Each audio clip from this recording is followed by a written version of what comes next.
Bonjour, soyez les bienvenus dans ce webinaire proposé par la région Auvergne-Rhône-Alpes. 30 minutes pour mon e-commerce, donc c'est une série de webinaires tous les mardis à 13 heures jusqu'à fin septembre. Nous vous présenterons chaque semaine en une demi-heure des solutions concrètes et des outils pratiques pour les petites entreprises. Alors l'objectif est de vous aider à traverser cette crise sanitaire et à transformer votre activité grâce au numérique. Aujourd'hui, notre intervenant Nicolas Balédier, spécialiste des solutions de e-commerce, traitera de la thématique suivante, les bases d'une campagne publicitaire avec Google Ads. Il présentera donc les solutions concrètes et vous pourrez poser donc des questions tout au long de la demi-heure sur le chat. Des réponses seront apportées à la fin de l'échange. Bonjour à tous. Donc aujourd'hui, on va parler de Google et des possibilités en fait de publicité sur Google. Pourquoi faire des publicités sur Google? C'est pour acquérir du trafic, de la visibilité. L'objectif, en fait, en général, ça va être de générer du trafic sur votre site internet. Objectif, faire des ventes en finale. On va voir le principe de la publicité sur Google, le mode de fonctionnement, les différentes options que vous pouvez avoir en fonction des canaux de diffusion de vos publicités que vous voulez annoncer, et puis de voir un petit peu comment ça marche, comment un peu se fait le back-office, la création de campagne, et quelles sont les règles, les logiques qui sont derrière. Alors, déjà, pourquoi faire des campagnes publicitaires sur Google? Déjà, Google est le moteur de recherche ultra majoritaire, vu qu'en gros, ses parts de marché en fonction des supports sont entre 81% et 96%. On parle de marché global, quels que soient les modes d'accès, que ce soit ordinateur mobile ou tablette, c'est aux alentours de c'est plus de 90%. C'est des parts ultra majoritaires et donc ce qui explique la nécessité éventuellement de faire des campagnes publicitaires sur Google pour être visible auprès des utilisateurs de Google qui sont la très grande majorité des Français. Alors déjà, ce qu'il faut savoir dans les résultats de Google, on va dire qu'il y a plusieurs paniers. Vous allez voir en fait quand vous tapez une recherche dans le moteur de recherche Google, vous allez voir différents types de résultats. Alors déjà, vous allez voir des petits visuels, des fiches produits qui sont issus de Google Shopping, donc qui est on va dire le comparateur de prix de Google, et donc il y a possibilité en fait de faire de la vente de produits, de la promotion de produits par l'intermédiaire de Google Shopping. Donc ce sont les petites vignettes que vous avez en haut. Par la suite, vous avez d'autres résultats qu'on appelle des résultats publicitaires, donc des publicités Google en fait, où les commerçants, les marques auront payé en fait pour être présents au niveau de ces résultats. C'est ce qu'on appelle Google Ads, c'est le système de publicité. Il faut savoir, c'est que dans une page de résultats sur Google, quand vous faites une recherche d'informations, vous avez 10 résultats dans la page et il y a entre 4 et 10 résultats, les 4 et 10 premiers à 10 premiers sont des résultats publicitaires. Donc ça veut dire que ce sont des marques, des sociétés qui ont acheté en fait la place, la position avec un système de vente aux enchères, c'est le système Google Ads. Il faut savoir c'est que c'est à peu près, c'est plus de 90% des revenus de Google qui sont des revenus publicitaires. Donc c'est très important. Donc ce qu'il faut savoir, c'est que déjà dans une page de résultats, on va dire l'indexation naturelle, le fait d'être classé naturellement votre site par Google, ce qu'on appelle les résultats naturels, vous passez après les résultats publicitaires. Et dans le meilleur des cas, vous pouvez acquérir une position en première page, mais pour les requêtes où il y a le plus d'annonceurs, vous ne serez pas en première page, vous serez en deuxième page, en troisième page, et ainsi de suite, parce que les premières positions, donc la visibilité, le gros du trafic, est capté par des gens qui sont prêts à payer pour avoir cette position. Alors, le principe d'une publicité Google Ads, c'est que vous allez vous positionner en fonction d'une requête. Une requête, c'est la combinaison de mots-clés qui fait que, qui correspond à votre offre et donc sur lequel vous voulez vous positionner. J'ai pris un exemple, assurance scooter. Votre fils vient de passer son BSR, il veut assurer le scooter, vous tapez en ligne et il y a un certain nombre de compagnies d'assurance qui sont prêts à payer pour être présents dans les premiers résultats pour capter le client, en fait, l'amener sur leur site internet et c'est le principe des publicités sur Google. L'objectif, c'est de l'acquisition de trafic de clients, objectif de convertir après au niveau de votre site e-commerce par un acte d'achat ou par autre chose, si c'était la mise en avant d'une prestation, d'un événement ou de... Alors, ce qu'il faut savoir sur Google, c'est que vous avez des canaux de diffusion qui sont multiples. On a vu le moteur de recherche en tant que tel, mais il y a d'autres canaux. Dans l'univers Google, déjà, vous avez par exemple YouTube. YouTube, c'est une plateforme vidéo et en fait, il y a des publicités spécifiques sur YouTube. Donc, vous pouvez lancer des campagnes publicitaires spécifiquement sur le canal YouTube pour aller acquérir du trafic, donc des clients qui peuvent correspondre à cette plateforme, donc des plus jeunes ou en fonction de la nature de votre produit. Il y a également d'autres canaux. On a vu le moteur de recherche, on a vu YouTube. Il y a des canaux qu'on appelle display. Ça veut dire qu'en fait, il y a un système de publicité Google qui peut être diffusé sur des sites de contenu. Imaginons un site d'un groupe de presse, d'un journal, des sites de contenu sur un sujet peuvent intégrer une brique qui permet en fait de mettre en avant de la publicité et ils seront rémunérés pour l'affichage de cette publicité. Donc vous, en tant que société qui a besoin d'acquérir de la visibilité des clients, vous pouvez diffuser vos publicités à la fois sur le moteur de recherche, sur YouTube, mais aussi sur des sites. Et la publicité peut prendre différentes formes. Ça peut être du texte, donc avec une annonce textuelle, ça peut être de l'image, ça peut être une vidéo, si vous voulez mettre en avant par exemple, un nouveau produit, un lancement de produits, etc. Et après, vous pouvez aussi cibler des diffusions spécifiques sur mobile si vous considérez que votre cible de clientèle est plutôt sur mobile. Ce système de publicitaire, il est basé sur un système de vente aux enchères. Donc, ça veut dire qu'en fait, quand vous voulez faire de la publicité sur Google, vous allez passer par le système Google Ads et vous allez du coup choisir en fait des requêtes, des combinaisons de mots-clés qui ont du sens par rapport à vos produits et lancer en fait une campagne. Donc, vous allez regarder via le système, le back-office de Google Ads pour savoir en fait quels sont les mots-clés sur lesquels vous positionnez, quelles sont les requêtes saisies par les utilisateurs, lesquelles peuvent avoir du sens par rapport aux produits ou services que vous voulez mettre en avant. Et donc, vous positionnez sur ces requêtes en fonction de vos objectifs, d'acquisition de trafic, de volume de vente à faire et de budget publicitaire. Donc, il y a un back-office, on en parlera un petit peu plus loin par la suite, donc qui va vous donner pas mal d'informations.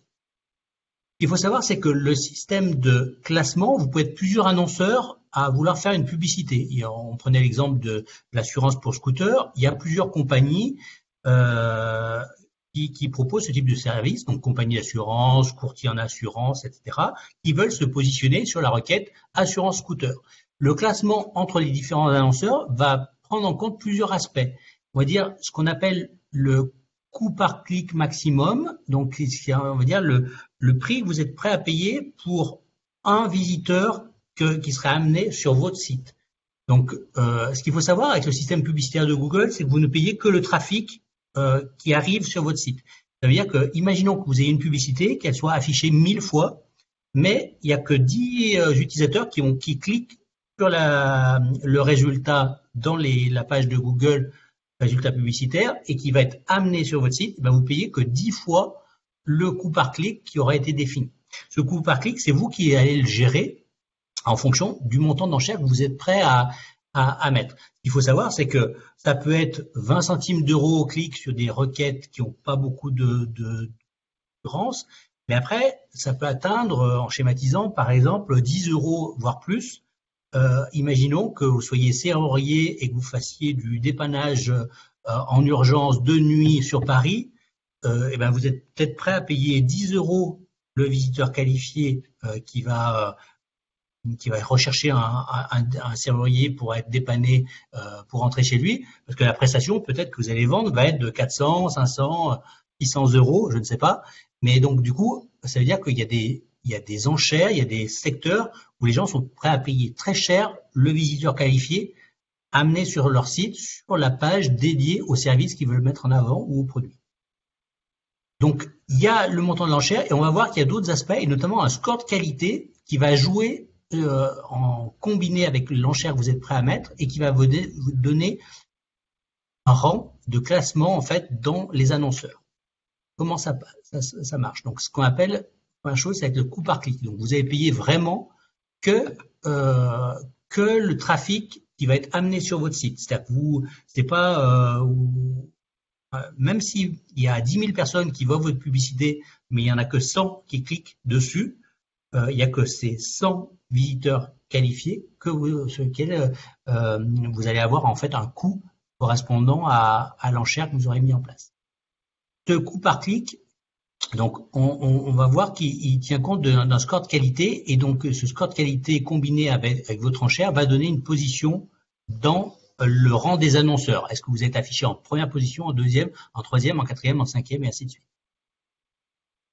Ce qu'il faut savoir, c'est qu'en finale, vous allez payer en fait, si jamais quelqu'un clique sur votre publicité, vous n'allez pas payer votre par clic maximum que vous avez déclaré par rapport à la recherche, à la requête, mais vous allez payer 1 centime de plus que l'annonceur qui est juste après vous. C'est-à-dire que si vous étiez en rang 2 et que l'annonceur, vous aviez une enchère à 2 euros, que l'autre annonceur en rang 3 avait une enchère à 1 euro, vous allez payer 1,01 euro le visiteur qualifié qui sera redirigé vers votre site internet.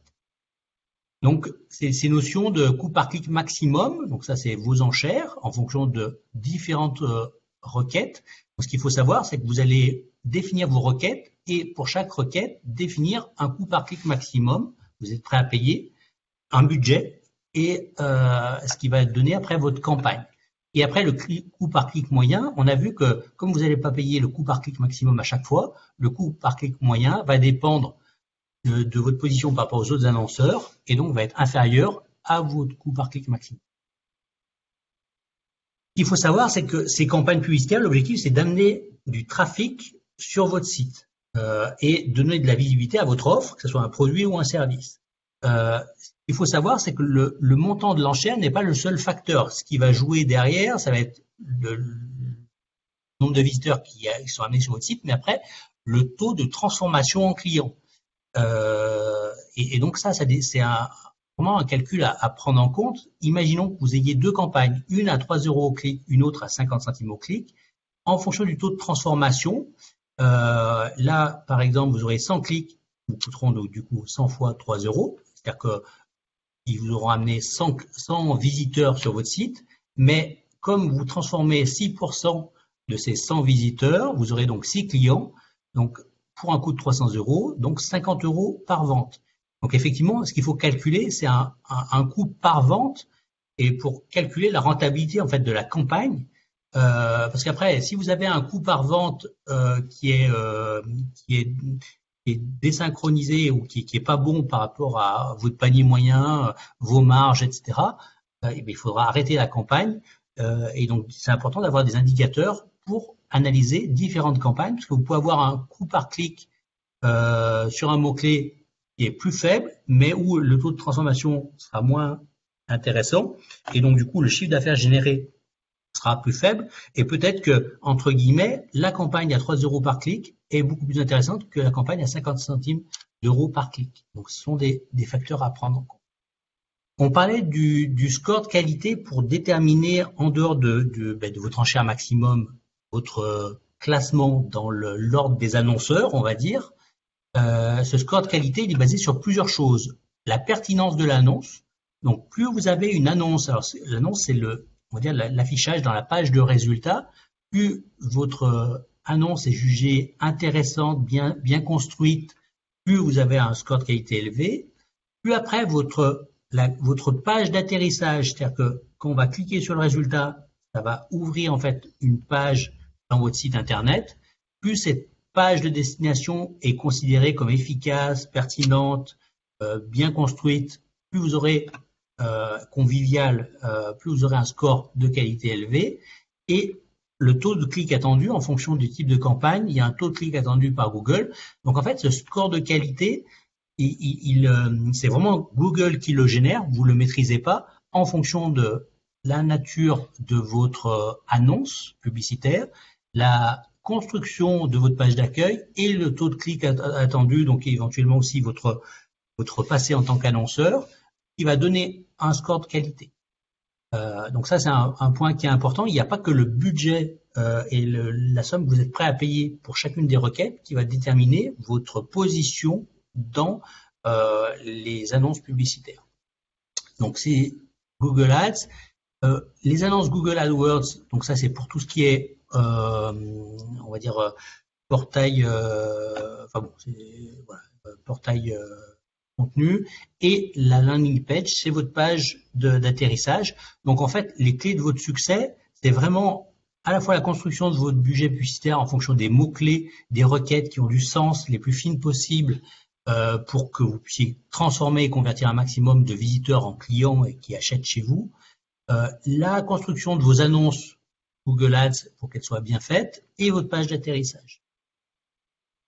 Il y aura également le format de la publicité qui peut avoir un impact. Donc, le fait d'aller vers des publicités de plus en plus avec des photos, des vidéos peut jouer aussi sur le score de qualité et donc votre classement. Donc c'est un point qui est important. Et effectivement, on voit que le classement, l'enchère maximum qui est faite par Bob qui a fait l'enchère, qui est prêt à payer $4 pour cette enchère-là. Et par contre, il va être classé derrière les autres annonceurs qui sont prêts à mettre moins cher, mais parce qu'ils peuvent avoir un score de qualité élevé. Et donc, par exemple, c'est Sue qui va être classée première parce qu'elle a un score de qualité élevé, malgré le fait qu'elle ait une enchère, elle soit prête à payer moins cher que Jane et Bob, donc sur sa campagne. Google a mis en place également donc dans le back-office, vous allez être aidé pour construire vos campagnes et notamment construire sur quelles requêtes vous voulez vous positionner. Donc en fait, l'idée, c'est que vous allez intégrer des mots-clés qui ont du sens par rapport à vos produits dans Google, et Google a un système qui s'appelle Google Keyword Planner, va vous donner en fait des suggestions de requêtes, des combinaisons de mots-clés avec des statistiques, donc des volumes de recherche associés. Donc, en fonction de ça, vous pourrez du coup avoir une sorte de retour d'expérience de ce que tapent réellement les utilisateurs et essayer de vous positionner sur des requêtes qui ont le plus de sens pour vous et qui ont le plus de chances du coup de convertir, transformer donc un visiteur en client. Donc, ce Google Keyword Planner va vous permettre de trouver des mots-clés, donc quelque part des combinaisons de mots-clés pour faire des requêtes les plus fines possibles et les volumes de recherche et les prévisions de recherche. Donc, du coup, avoir une idée de combien de visiteurs vous allez pouvoir, du coup, capter, toucher par l'intermédiaire de ces requêtes, de ces publicités sur des requêtes cibles que vous avez déterminées. Donc là, prenons un exemple. J'ai tapé Lunchbox dans le système.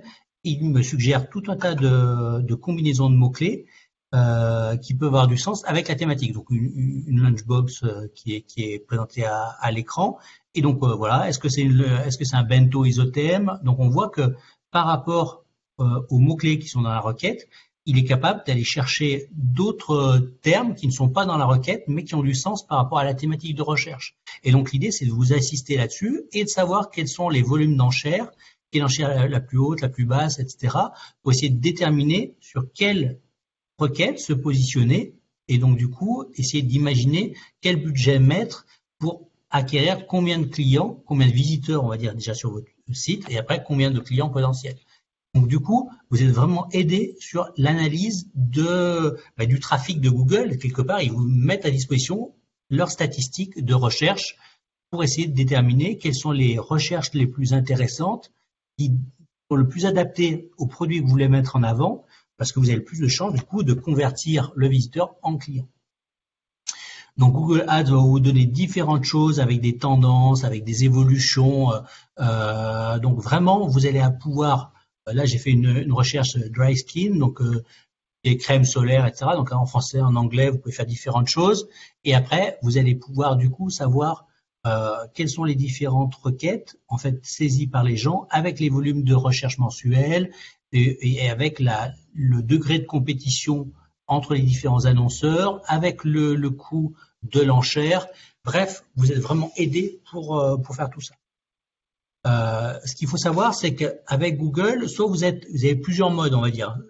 En étant un peu schématique, vous avez un mode manuel où c'est vous qui déterminez les requêtes sur lesquelles vous vous positionnez, le budget, donc l'enchère maximum que vous voulez proposer. Donc, c'est ce qu'on appelle le CPC manuel. Mais après, vous avez des modes semi-automatiques ou complètement automatisés en fonction de si vous êtes prêt à définir d'autres objectifs. Est-ce que votre objectif, c'est de générer un maximum de visibilité donc d'acquérir un maximum de visiteurs sur une page de destination, et donc là vous aurez un objectif de visibilité. Est-ce que vous avez un objectif d'optimiser votre budget publicitaire et de conversion en clients? Bref, il y a plusieurs objectifs, et après vous pouvez, en fonction de votre connaissance de Google Ads, laisser la main à Google pour qu'avec leur algorithme, ils puissent affecter votre budget pour satisfaire différents objectifs. Donc ça, c'est une stratégie un peu avancée. Donc, vous allez entendre parler de coût par action cible. Donc, c'est vraiment en fonction de coût au clic. Vous allez avoir des questions de retour en fonction de retour sur vos objectifs publicitaires. Donc, en fonction de vos objectifs, si c'est un retour sur investissement, il part des objectifs à cibler, des objectifs pour maximiser vos taux de conversion ou la valeur de la conversion. Bref, il y a plusieurs sous-objectifs qui peuvent être paramétrés dans les campagnes semi-automatiques ou automatiques. Alors, avant de passer à la slide suivante, un point qui est important, c'est que pour moi, vous avez deux grandes stratégies si vous ne connaissez pas bien Google.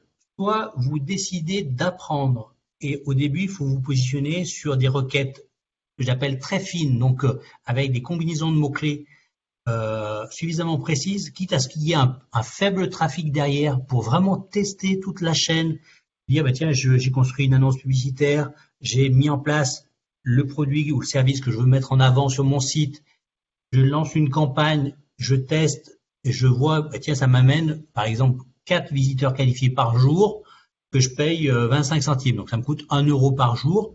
Bon, du coup, je teste sur des requêtes tellement fines que j'ai peu de trafic, mais je veux tester tous les aspects pour voir que je maîtrise bien toute la chaîne. Donc, soit vous démarrez comme ça en ayant une approche par apprentissage, soit sinon, il faut se faire accompagner par un spécialiste en fait des campagnes publicitaires, parce que c'est très facile en fait de dépenser beaucoup d'argent sur des campagnes publicitaires et d'avoir peu de retours. Si on fait toutes les erreurs du junior, et ben en fait on va vite dépenser son budget publicitaire. On va avoir des visiteurs éventuellement sur son site. On va convertir peu en clients et on va dire ouais mais c'est pas intéressant Google Ads parce que ça m'a coûté n'importe quoi 500 euros, 1000 euros, mais j'ai fait que tant de chiffre d'affaires. Donc c'est souvent pour des questions parce qu'on a mal calibré ou son annonce ou les requêtes sur lesquelles se positionner. On a mal construit son offre, on va dire, au niveau de son site. Bref, il faut une articulation de tout ça. Et souvent, les campagnes, soit vous démarrez, on va dire, avec des tout petits budgets et vous testez et vous donnez du temps d'apprendre et d'avoir des retours d'expérience qui vous coûtent pas cher avant de passer sur des requêtes à plus fort trafic qui vont vous permettre de générer là du vrai chiffre d'affaires. Soit sinon, il faut passer par un spécialiste, que ce soit un freelance, une agence, pour qu'elle vous aide vraiment à bien construire, on va dire, tout ce tunnel de vente entre l'annonce publicitaire, la page de destination, la conversion, les campagnes, pour que vous ayez un maximum de chances de ne pas faire les erreurs de débutants. Donc voilà, je pense qu'il y a plusieurs stratégies, mais c'est important de le prendre en compte. Au niveau de la région, donc vous avez un site qui s'appelle Campus Région du numérique et une chaîne YouTube dans laquelle vous allez avoir de nombreuses autres informations et notamment sur la mise en place de campagnes, etc., campagnes publicitaires Google Ads ou d'autres aspects sur Facebook Ads. Donc n'hésitez pas à aller voir les ressources complémentaires publiées par la région au niveau de ces vidéos.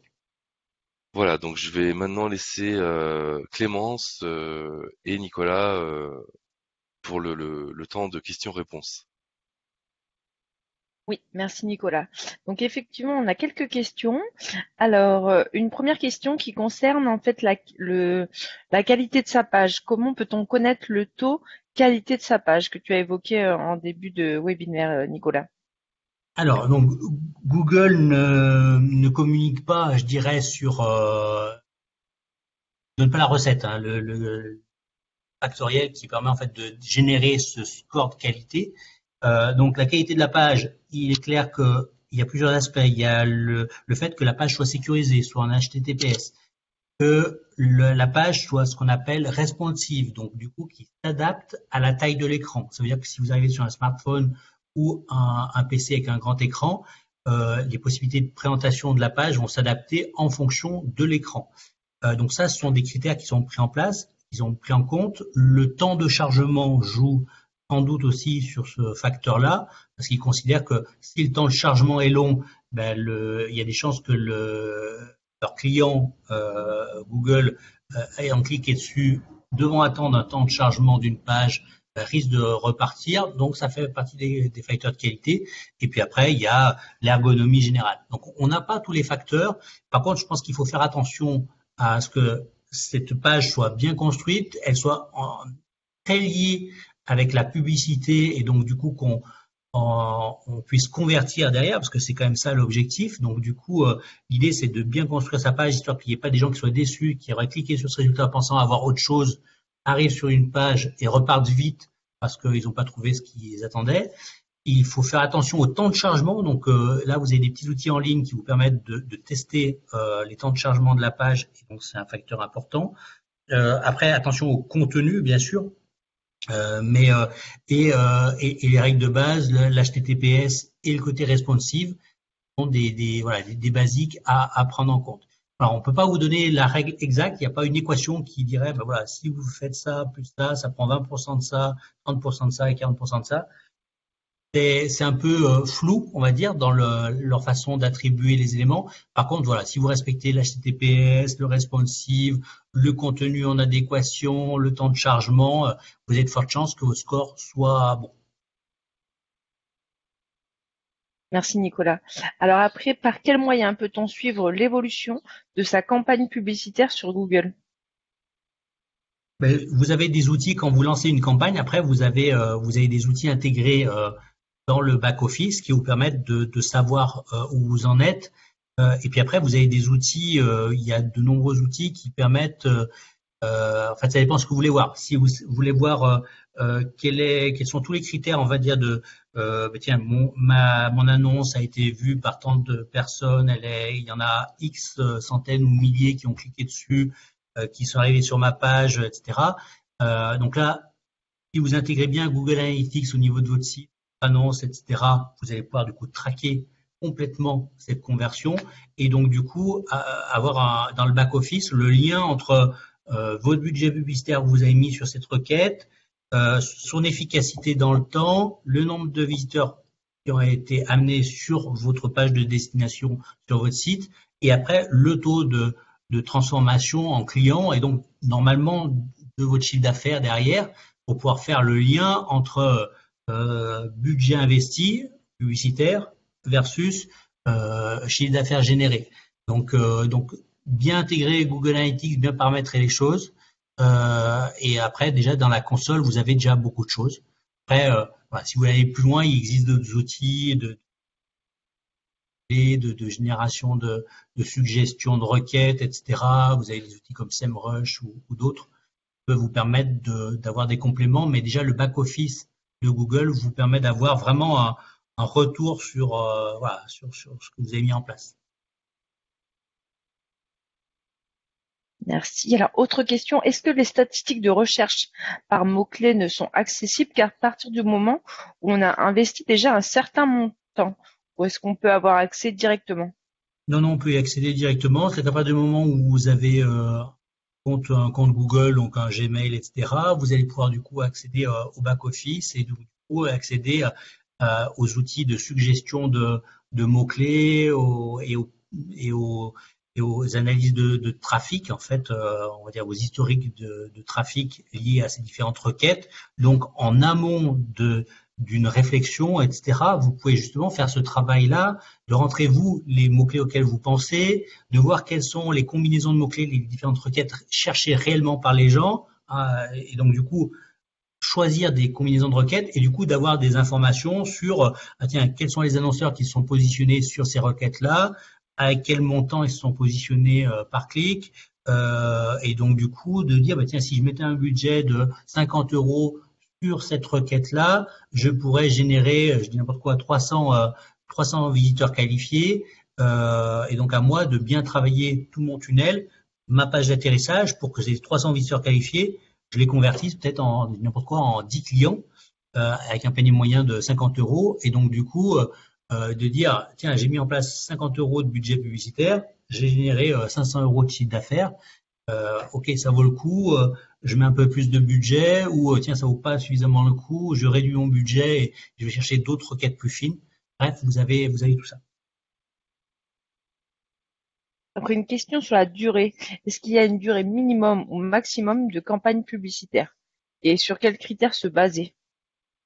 Alors, on va dire que si souvent en fait, ça va être c'est pas vraiment, enfin, sauf dans des systèmes semi-automatiques ou automatiques. Sinon, sur des modes manuels, vous allez définir surtout des budgets en fait. Imaginons, vous allez mettre 100 € pour telle requête. Par contre, ces 100 € que vous payez qu'au visiteur qui va cliquer sur votre pub, est-ce qu'il va falloir 10 jours ou 25 jours? Ça, on le sait pas forcément à l'avance. Donc, on raisonne en budget plus qu'en durée. Alors, un des aspects intéressants aussi de lancer une campagne Google Ads, c'est comme par hasard, du coup, ça va activer le robot de Google qui va repasser sur votre site et améliorer aussi votre indexation globalement. Donc, si vous lancez un site, par exemple, ça peut être une très bonne idée de lancer une campagne Google Ads assez rapidement pour accélérer, on va dire, la venue du robot d'indexation de Google sur votre site et donc votre visibilité, votre présence en ligne assez rapidement. Donc voilà, on raisonne plus souvent en budget et donc par contre, du coup, la durée de temps va dépendre de trafic sur la requête, du nombre de personnes qui vont cliquer. Et ça, on ne sait pas forcément à l'avance vu qu'on paye que au clic. D'accord. Donc, en fait, on définit un budget maximum, c'est ça? Voilà. Alors après, je suis un peu caricatural. Dans les systèmes automatisés, il y a des possibilités de mettre en place des budgets glissants entre guillemets, de définir des choses et donc d'aller voilà, de raisonner sur de la durée. Mais souvent, quand on débute, c'est souvent on raisonne en budget qu'on est prêt à mettre sur une campagne, sur une campagne publicitaire. Et on regarde, par contre, voilà, on peut mettre 10 jours, 30 jours ou 60 jours pour dépenser son terre et donc générer X dizaines, centaines ou milliers de visiteurs sur son site internet. Après, on a une question. Les tarifs sont-ils différents si on cible uniquement une zone particulière, un département, une région, par exemple? Alors, effectivement, alors, il y a des possibilités de filtrage en local sur Google, moins que sur Facebook. On a beaucoup plus de possibilités de en fait voilà, de dire bah tiens, je veux toucher des gens qui ont un profil enfin, qui aiment tel sujet et qui sont dans un rayon de 30 km autour de Bourg-en-Bresse. C'est beaucoup plus simple à faire sur Facebook. Sur Google, il y a un peu de recherche locale. Je pense pas que ce soit vraiment le point fort de Google à l'heure actuelle, parce qu'ils n'ont pas ce qu'a Facebook, qui est le fait que c'est votre profil qui vous rattache à un endroit donné et qui permettent de filtrer, d'avoir plus de capacité voilà, de prise en compte de la notion géographique en fait dans la recherche. Alors, voilà, on peut faire des choses, mais c'est pas forcément le point le plus fort des campagnes Google Ads.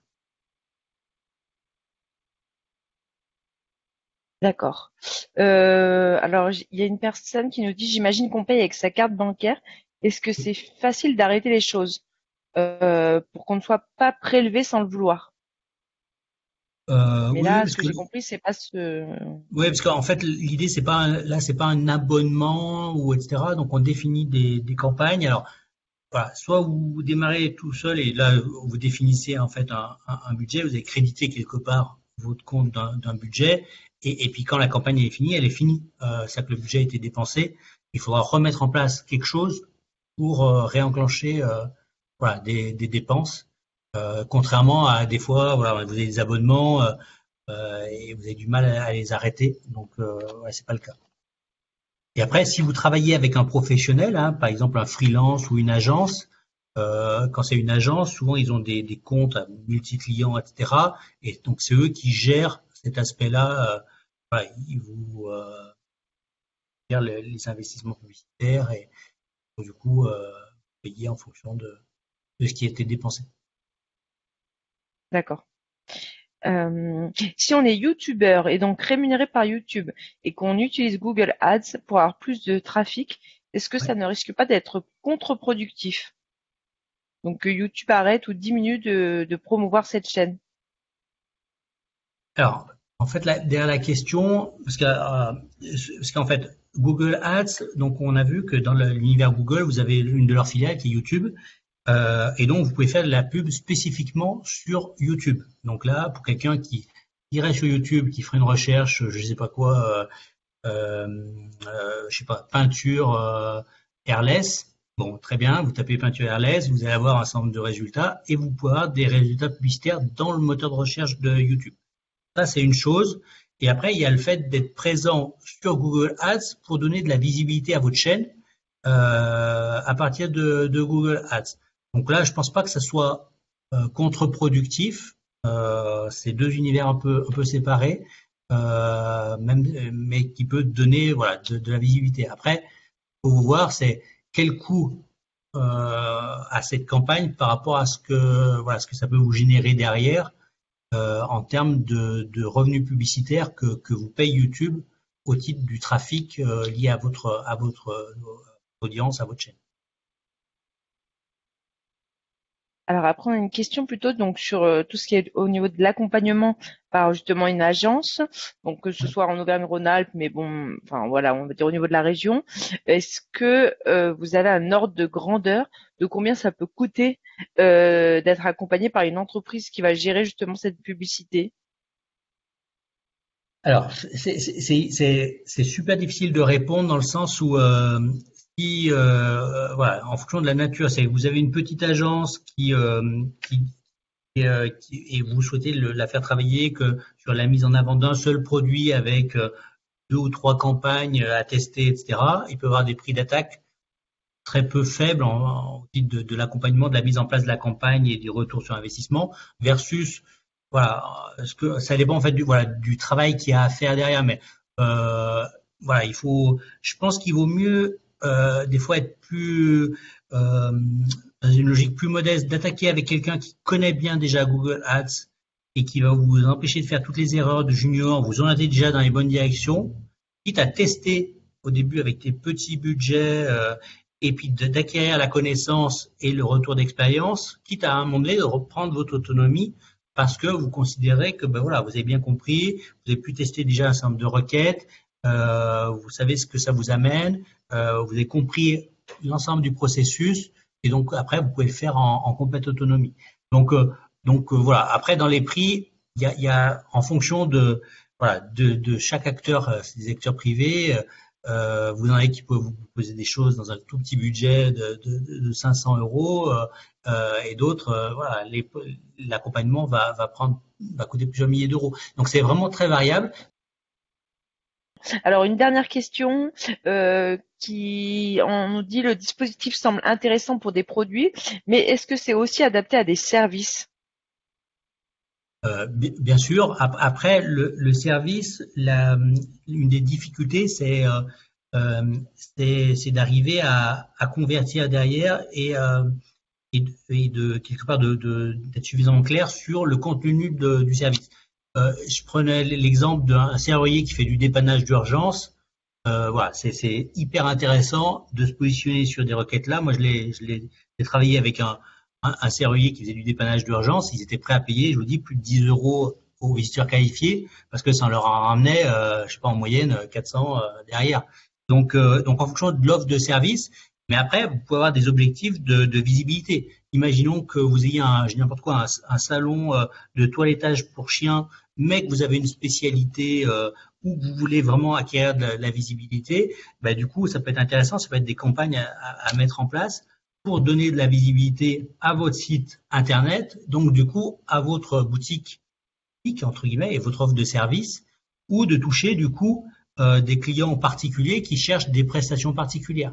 Donc en fait, dans l'offre de service, ce qu'il va surtout falloir travailler, c'est vraiment la bonne rédaction de l'annonce, positionner sur les bonnes campagnes et avec une page d'atterrissage, une landing page qui sera la plus pertinente possible, avec pour objectif derrière que le client vous contacte, vienne vous voir dans votre magasin ou fasse différentes choses. Donc il faut bien travailler le truc, mais bien sûr, on peut mettre en avant des campagnes publicitaires pour de l'offre de service sans aucun problème. Merci Nicolas. Eh bien, on a répondu à toutes les questions. On va passer à la conclusion peut-être. Oui, oui, eh ben merci et merci à tous hein, pour votre participation et puis pour l'ensemble de vos questions. À noter qu'on vous enverra à la fin là, du webinaire un mail, dans lequel hein, vous pourrez retrouver le replay, hein, forcément, un dossier thématique aussi avec des études, des témoignages, des vidéos, si vous souhaitez aller plus loin. Vous pourrez donc également retrouver des réponses complémentaires sur le site du campus numérique. On va vous indiquer le lien dans le chat. Puis voilà, puis sinon, donc les conseillers numériques de la hotline hein, sont à votre disposition hein, au 04 26 73 57 57 pour répondre à toutes vos questions. Voilà. À très bientôt. À bientôt. Au Merci revoir, beaucoup. merci. Bon Au revoir. après-midi.